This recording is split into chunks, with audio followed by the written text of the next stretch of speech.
السلام علیکم۔ علمی ادبی چینل آزادی اظہار میں آج ہم بات کریں گے ایک انتہائی حساس موضوع پر، یعنی ایک خاص فرقے کا انکار حدیث کی آڑ میں نماز سمیت تمام ارکان اسلام اور اسلام کے بنیادی عقائد کا انکار۔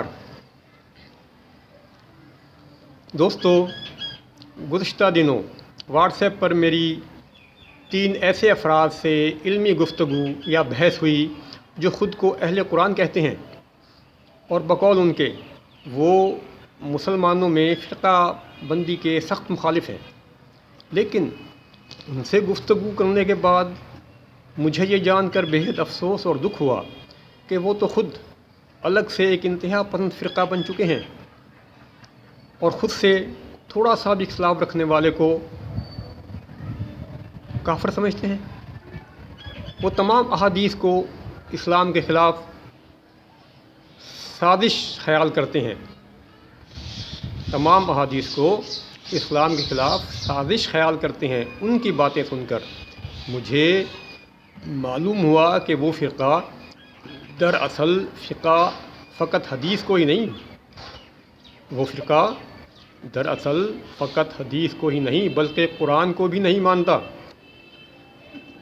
مذکورہ گروہ نماز پڑھنے کو نہیں مانتا،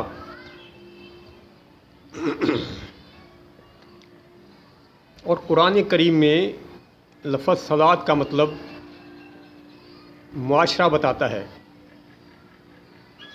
نماز کے قائم کرنے کا مطلب معاشرے کا قیام یا عادلانہ نظام حکومت کا قیام بتاتا ہے۔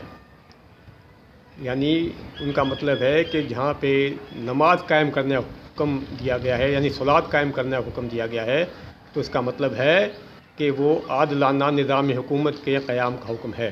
انہوں نے قرآن کے اکثر الفاظ کے معنی تبدیل کر کے اپنی مرضی سے ان کا مفہوم بنا لیا ہے،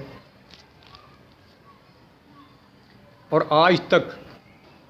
آج تک کیے گئے تمام تراجم قرآن کو اور مفاہیم و تفاسیر کو غلط قرار دیتے ہیں۔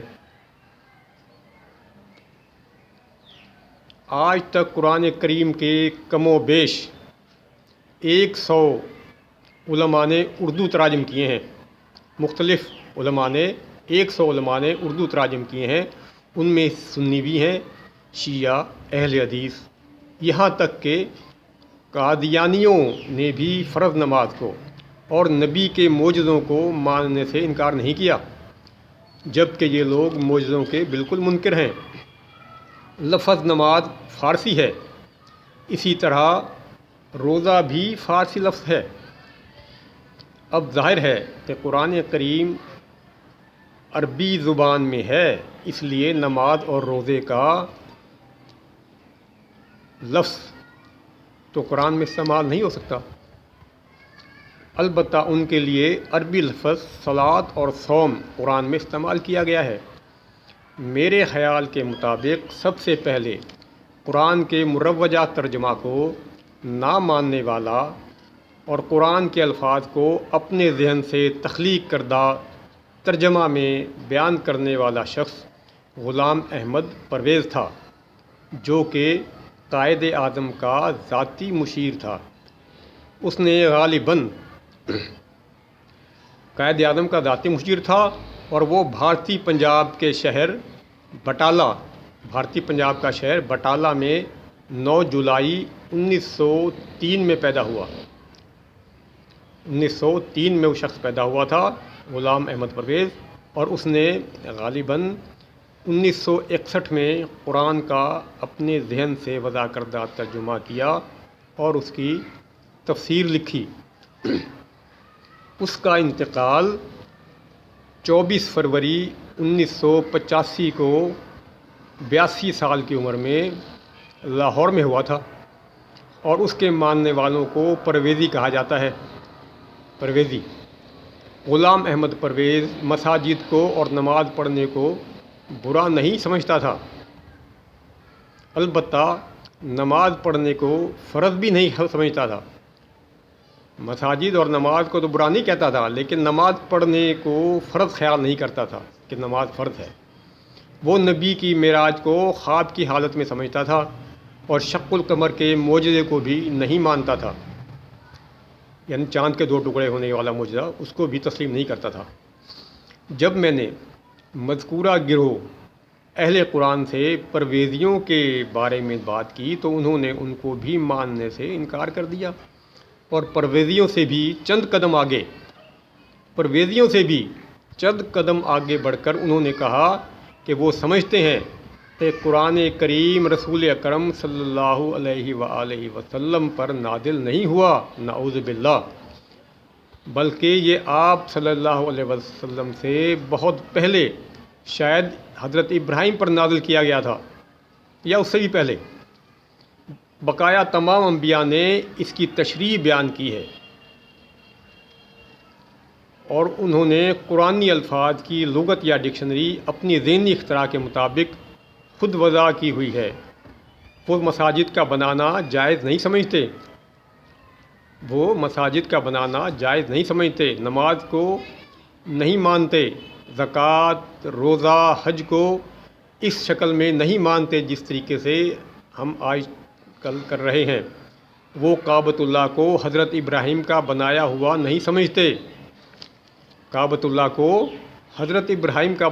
نہیں سمجھتے، بلکہ کعبہ کو اللہ کا بنایا ہوا سمجھتے ہیں، اور کہتے ہیں کہ کعبۃ اللہ اسی حالت میں اللہ کے حکم سے زمین کے اندر سے ابھر کر سامنے آیا تھا، زمین کے اندر سے خود ابھر کر اللہ کے حکم سے سامنے آیا تھا، یعنی وہ علم تاریخ کو بھی نہیں مانتے۔ اس سے مطلب یہ ہوا کہ وہ علم تاریخ کو بھی نہیں مانتے۔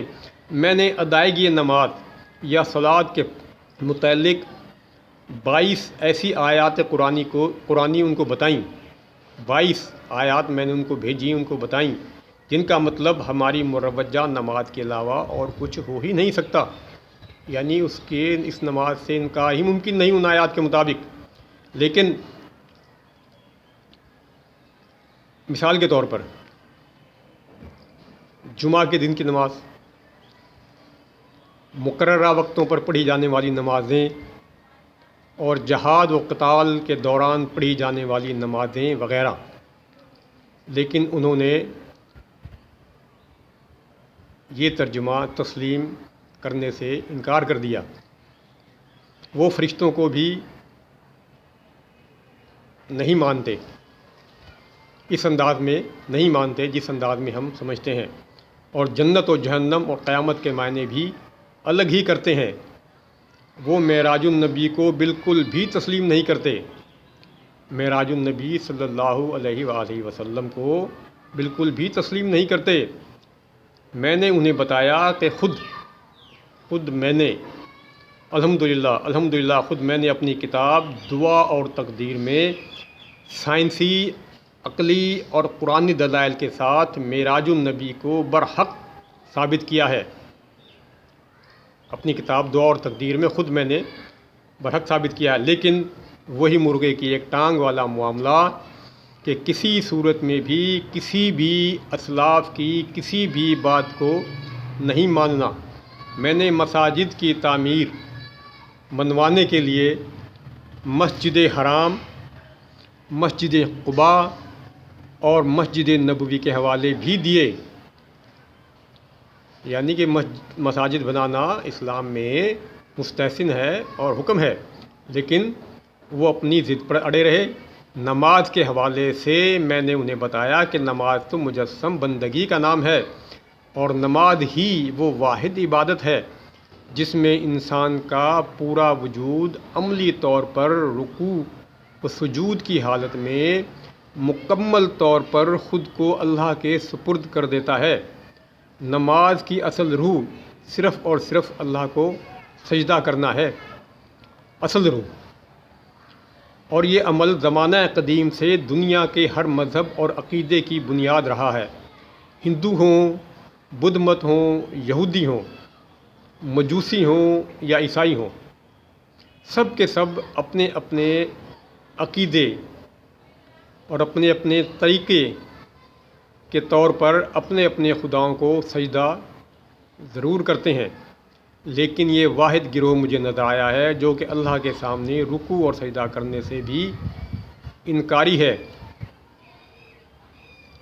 یہ گروہ صلاۃ کے معنی نظام حکومت یا عدل کے معاشرے کا قیام کرنا بتاتے ہیں، تو میں نے ان سے کہا کہ فقط باتیں کرنے سے آپ عدل کا معاشرہ کیسے قائم کریں گے؟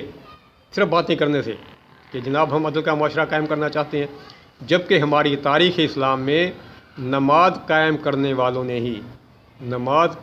والوں نے ہی خلیفہ اول سے لے کر بنو عباسی خلافت کے اختتام تک، بنو عباسیہ خلافت جو ہے اس کے اختتام تک تقریباً 330 سال تک دنیا میں نظام حکومت اور عدل کا نظام قائم کیا۔ آپ عدل، اس میں بہت سے لوگ عدل کا نظام تسلیم نہیں کریں گے کچھ وقت کو، بہرحال نظام حکومت انہوں نے قائم کیا اور ایک معاشرہ بھی قائم کر کے دکھایا۔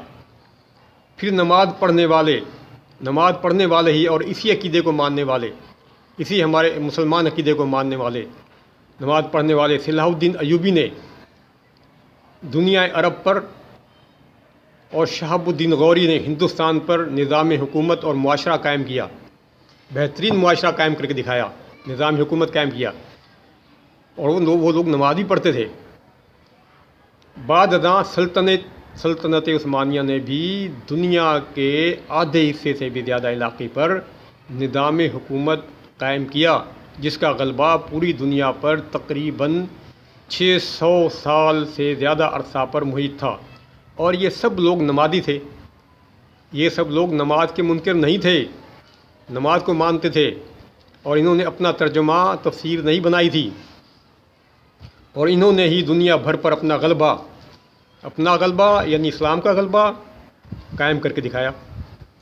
جبکہ یہ فرقہ، جس فرقے کی بات کر رہا ہوں، اہل قرآن جو کہتے ہیں، یہ فرقہ سوائے مسلمانوں میں ذہنی انتشار پھیلانے اور مزید تفرقہ بازی پیدا کرنے کے اور کچھ نہیں کر رہا، لہذا صلاۃ کے معنی ہرگز معاشرے کا قیام نہیں ہو سکتا، کیونکہ معاشرے کے قیام اور عدل و انصاف کے قیام کے احکامات قرآن کریم نے الگ سے بیان فرمائے ہیں۔ کاش کہ یہ لوگ سمجھ سکیں۔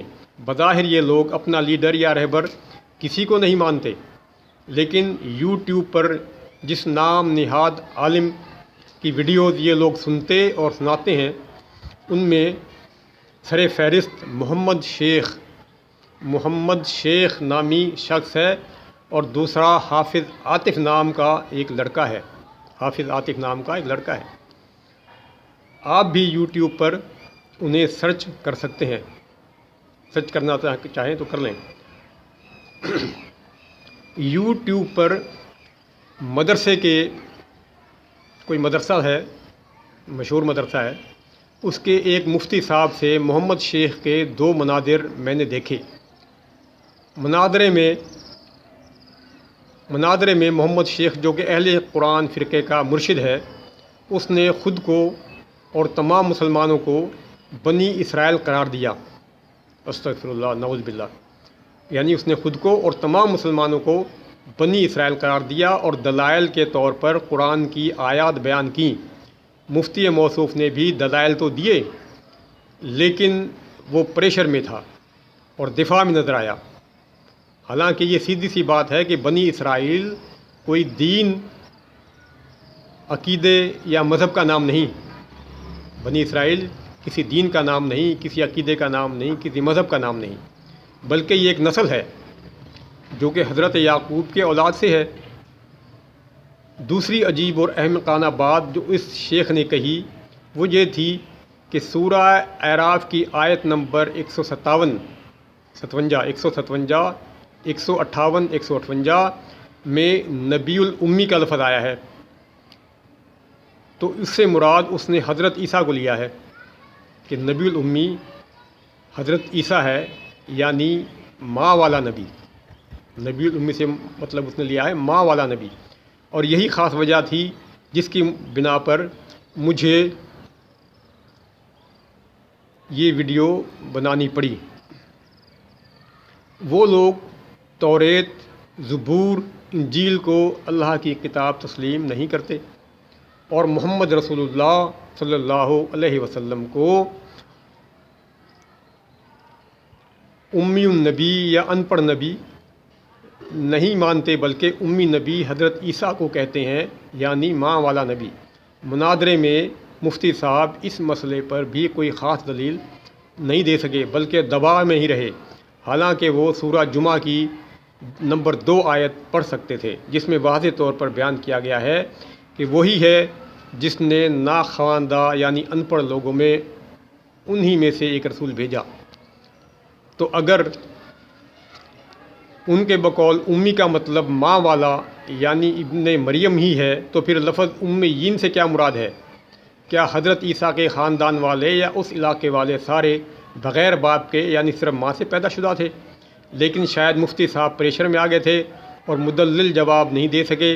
آپ چاہیں تو یوٹیوب پر مناظرے کی یہ ویڈیو محمد شیخ سرچ کر کے دیکھ سکتے ہیں۔ بہرحال مجھے یہاں پر مولانا عبید اللہ سندھی رحمۃ اللہ کی ایک تفسیر کا مفہوم یاد آ رہا ہے، مجھے اس کا حوالہ یاد نہیں ہے۔ مولانا سندھی فرماتے ہیں کہ النبی الامی کا مطلب ہے ام القریٰ کا رہنے والا، اور ام القریٰ کا مطلب ہے مکہ مکرمہ، یعنی تمام بستیوں کی ماں۔ قریٰ قریہ کی جمع ہے، جس کا مطلب ہے بستیاں۔ اس زمانے میں مکہ مکرمہ کو اکثر لوگ ام القریٰ کے نام سے بھی پکارتے تھے۔ بہرحال یہ خالص علمی بحث ہے، میں اس میں نہیں پڑھنا چاہتا۔ دراصل کسی بھی بات کی گہرائی تک پہنچنے کے لیے صرف اس کا علم ہونا ہی ضروری نہیں ہوتا، بلکہ عقل اور حکمت ہونا بھی لازمی ہے۔ کسی چیز کا علم ہونا ہی اس کو جاننے کے لیے ضروری نہیں ہوتا، بلکہ عقل اور حکمت کا ہونا بھی لازمی ہے۔ اسی لیے قرآن کریم میں حکمت کو خیر کثیر فرمایا گیا ہے۔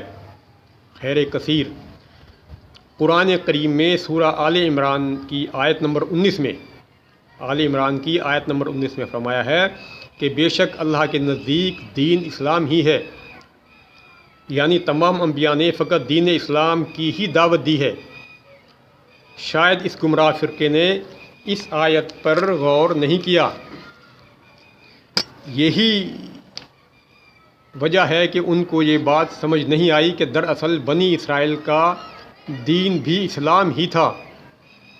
بنی اسرائیل کا دین بھی اسلام ہی تھا، وہ بھی اپنے دور کے حساب سے مسلمان ہی تھے، نہ کہ آج کے مسلمانوں کو اہل قرآن کے بقول بنی اسرائیل تسلیم کر لیا جائے، یعنی کہ بنی اسرائیل کو مسلمان ماننے کے بجائے مسلمانوں کو ہی بنی اسرائیل تسلیم کر لیا جائے۔ عجیب منطق ہے۔ محمد شیخ کا یہ بھی دعویٰ ہے کہ وحی کا نزول آج بھی جاری ہے۔ استغفر اللہ۔ محمد شیخ کا یہ بھی دعویٰ ہے کہ وحی کا نزول آج بھی جاری ہے، اور وہ مجھ پر بھی ہوتی ہے، یعنی محمد شیخ پر بھی وحی ہوتی ہے۔ مزید یہ کہ دنیا کی ہر زبان میں ایک لفظ کے کئی معنی ہوتے ہیں۔ مزید یہ بات کو ہم آگے بڑھا رہے ہیں کہ دنیا کی ہر زبان میں ایک لفظ کے کئی معنی ہوتے ہیں۔ کسی بھی زبان کی لغت اٹھا کر دیکھ لیجئے، آپ کو اکثر الفاظ کے کئی معنی الگ معنی نظر آئیں گے۔ اسی طرح عربی میں بھی ہوتا ہے۔ اسی لیے اس گروہ نے لفظ صلاۃ کے معنی بھی اپنی خواہش کے مطابق کیے ہیں۔ صلاۃ کے معنی نماز کے بھی اول درجہ میں ہیں، لیکن انہوں نے نماز کے علاوہ دیگر معنی ہی صلاۃ کے لیے ہیں۔ وہ رکوع و سجود والی نماز کا انکار کرتے ہیں۔ ان کی ایک تکرار یہ بھی ہے کہ صلاۃ کا مادہ سل ہے، جس کو قرآن کریم میں جہنم میں ڈالنے کے معنی میں بھی استعمال کیا گیا ہے، یعنی صلاۃ کے معنی وہ جہنم میں ڈالنا بھی سمجھتے ہیں، نعوذ باللہ۔ اور وہ کہتے ہیں کہ صلاۃ کا مادہ سل ہے، اور جیسا کہ سورہ صاد میں آیت 59 میں، سورہ المطففین آیت نمبر 16 میں، اور سورہ الانشقاق آیت نمبر 12 میں ہے سل استعمال ہوا۔ لیکن وہ یہ بھول گئے ہیں کہ مذکورہ آیات میں جو الفاظ سال النار، لسال الجحیم اور ویسلا سعیرہ، سال النار، لسال الجحیم ویسلا سعیرہ استعمال کیے گئے ہیں، ان کا مادہ صلاۃ سے نہیں ہے، بلکہ وصل اور توصیل سے لیا گیا ہے۔ وصل اور توصیل سے لیا گیا ہے۔ صلاۃ الگ چیز ہے، توصیل الگ چیز ہے، وصل الگ چیز ہے۔ جس کے معنی ہوتے ہیں بھیجنا، ملانا، پہنچانا۔ دراصل ان لوگوں میں غور و فکر، تدبر، گہرائی بالکل نہیں ہے، یا صرف سطحی سی ہے۔ یا تو گہرائی، تدبر بالکل نہیں ہے، یا پھر سطحی ہے، یا پھر یہ لوگ کسی دشمن کے آلۂ کار ہیں، یا پھر یہ لوگ کسی دشمن کے آلۂ کار ہیں، مگر کم علم لوگ ان کے جھانسے میں تیزی سے آ رہے ہیں۔ کم علم لوگ ان کے جھانسے میں تیزی سے آ رہے ہیں۔ اللہ ہمارے ایمان و یقین کی حفاظت فرمائے۔ وما علینا الا البلاغ المبین۔ انداز بیاں گرچہ بہت شوق نہیں ہے، شاید کہ اتر جائے تیرے دل میں میری بات۔ آج ہے جمعۃ المبارک 25 مارچ 2022 عیسوی، مطابق 21 شعبان المعظم 1443 ہجری۔ آپ ہمارے چینل کو لائک کریں، شیئر کریں اور سبسکرائب بھی کریں۔ بہت شکریہ۔ اللہ آپ کا حامی و ناصر ہو۔ اللہ حافظ۔